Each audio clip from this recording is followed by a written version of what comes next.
নারায়ণ গঙ্গোপাধ্যায় একজন ভারতীয় বাঙালি লেখক। তিনি জন্মগ্রহণ করেন অবিভক্ত বাংলার, অধুনা বাংলাদেশের অন্তর্গত অবিভক্ত দিনাজপুর জেলার বালিয়াডাঙ্গিতে, বর্তমানে বালিয়াডাঙ্গি, ঠাকুরগাঁও। তার লেখা 3টি খণ্ডে প্রকাশিত প্রথম উপন্যাস উপনিবেশ পাঠক সমাজে সমাদৃত হয়।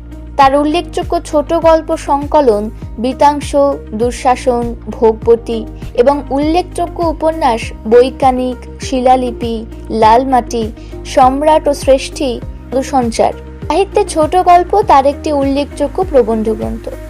ছোটদের জন্য তার সৃষ্ট কাল্পনিক চরিত্র টেনিদা খুবই জনপ্রিয়।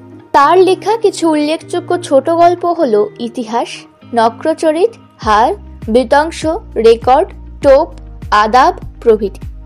নারায়ণ গঙ্গোপাধ্যায় প্রথমে দিনাজপুর জিলা স্কুলে, পরে ফরিদপুর রাজেন্দ্র কলেজ, বরিশাল ব্রজমোহন কলেজ ও কলিকাতা বিশ্ববিদ্যালয়ের কৃতী ছাত্র ছিলেন। নারায়ণ গঙ্গোপাধ্যায় ছেলেবেলা থেকে লেখালেখি শুরু করেন।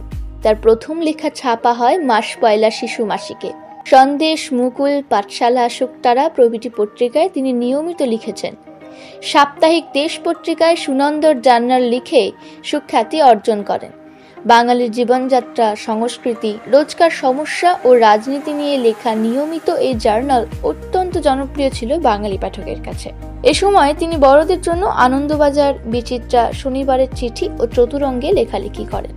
তার সাহিত্য জীবন শুরু হয় কাব্যচর্চা দিয়ে। পরে তিনি গল্প, উপন্যাস লিখতে শুরু করেন।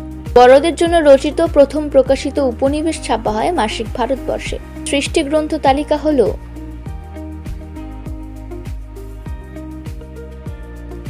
নারায়ণ গঙ্গোপাধ্যায় 1970 খ্রিস্টাব্দের 6 নভেম্বর মাত্র 52 বছর বয়সে মারা যান।